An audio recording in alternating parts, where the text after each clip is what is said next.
सच्ची घटना है। उत्तर प्रदेश के मेरठ शहर की सौरभ की बेटी का जन्मदिन होता है तो वो लंदन से अपने घर आता है और वह अपने घर के दरवाजे पर दस्तक देता है।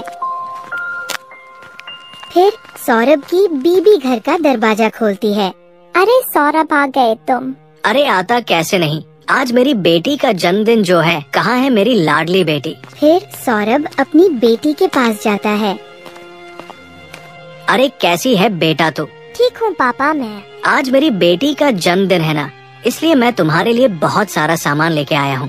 सच में पापा? हाँ हाँ बेटा, सच में। अरे आप बाप बेटी बातें बाद में करना, आप इतनी दूर से ट्रेवलिंग करके आए हो, थक गए होंगे। मैं आपके लिए पानी लेकर आती हूँ।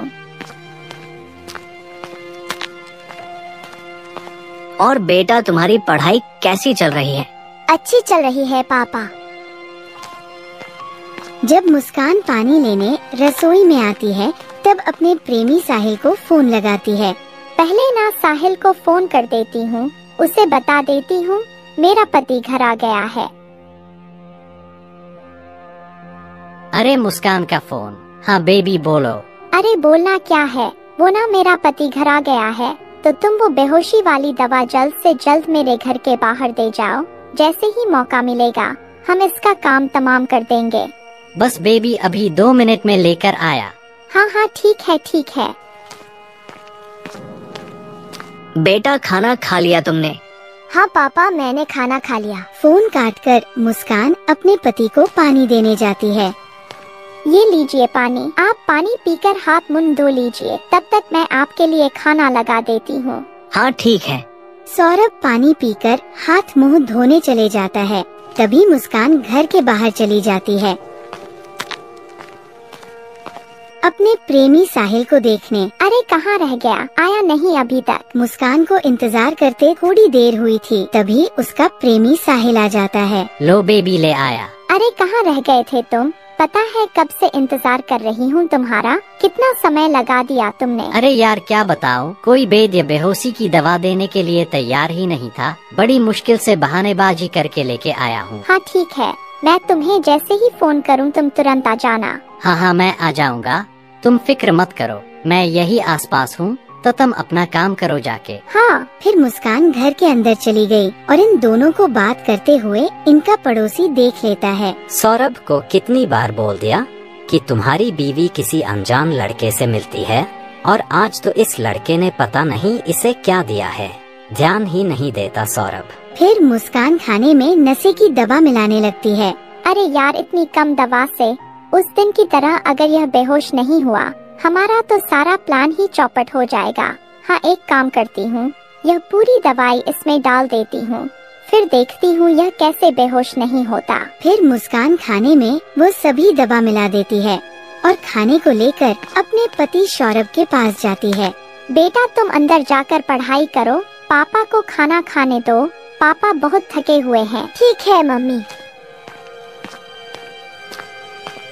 अरे वाह मुस्कान, मेरी पसंद की खीर। हाँ हाँ सब तुम्हारी पसंद का ही बनाया है मैंने। बहुत बहुत धन्यवाद मुस्कान, तुम मेरा कितना ख्याल रखती हो। भगवान तुम्हारे जैसी पत्नी हर इंसान को दे। हाँ हाँ ठीक है, अब जल्दी से खाना खा लो वरना ठंडा हो जाएगा। फिर सौरभ खाना खाने लगा। मुस्कान आ जाओ, तुम भी खा लो। मुस्कान हड़बड़ाते हुए बोली। अरे नहीं नहीं, मैंने तो खा लिया खाना। सौरभ फिर से खाना खाने लगा। मुस्कान गिलास में पानी लाती है और सौरभ से कहती है, यह लीजिए पानी। जैसे ही सौरभ अपना खाना खत्म करके पानी पीता है, उसे चक्कर आने लगते हैं। अरे मुस्कान, शायद थकान की वजह से ना मुझे नींद आ रही है। हाँ हाँ कोई बात नहीं, आप आराम कीजिए। फिर सौरभ को खाने में मिली दवा का असर हो जाता है और वह बेहोश हो जाता है। फिर मुस्कान खाने की थाली उठाकर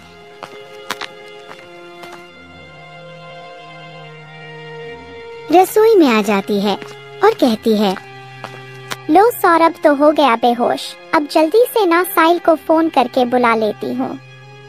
हेलो साहिल। हो गया काम? हाँ हो गया, तुम जल्दी से आ जाओ। अभी आया। आ जाओ जल्दी से।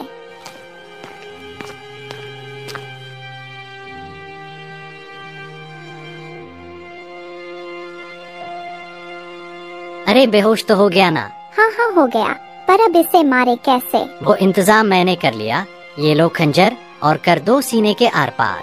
अरे नहीं नहीं, ये मुझसे नहीं होगा, मुझे बहुत डर लगता है। अरे यार तुम भी, मैं तुम्हारे साथ हूँ, कुछ नहीं होने दूंगा, सब देख लूंगा। ये पकड़ो तुम। फिर वे दोनों मिलकर सौरभ का कत्ल कर देते हैं। जैसे ही वे कत्ल करते हैं तभी सौरभ की बेटी देख लेती है और उसकी चीख निकल जाती है। अरे अब क्या करें? अरे कुछ नहीं, मैं हूँ ना, मैं देखती हूँ। तभी उनका पड़ोसी भी चीख सुन लेता है और कहता है, अरे यह चीख कैसी? ये आवाज तो सौरभ के घर से आई है, कहीं कुछ गड़बड़ तो नहीं? फिर वह हड़बड़ाते हुए भागता है और उधर मुस्कान अपनी बेटी को पकड़कर धमकाती है। अगर तुमने किसी को कुछ बताया ना तो तुम्हारा हाल भी तुम्हारे पापा की तरह ही होगा। नहीं मम्मी, मैं किसी को कुछ नहीं बताऊंगी।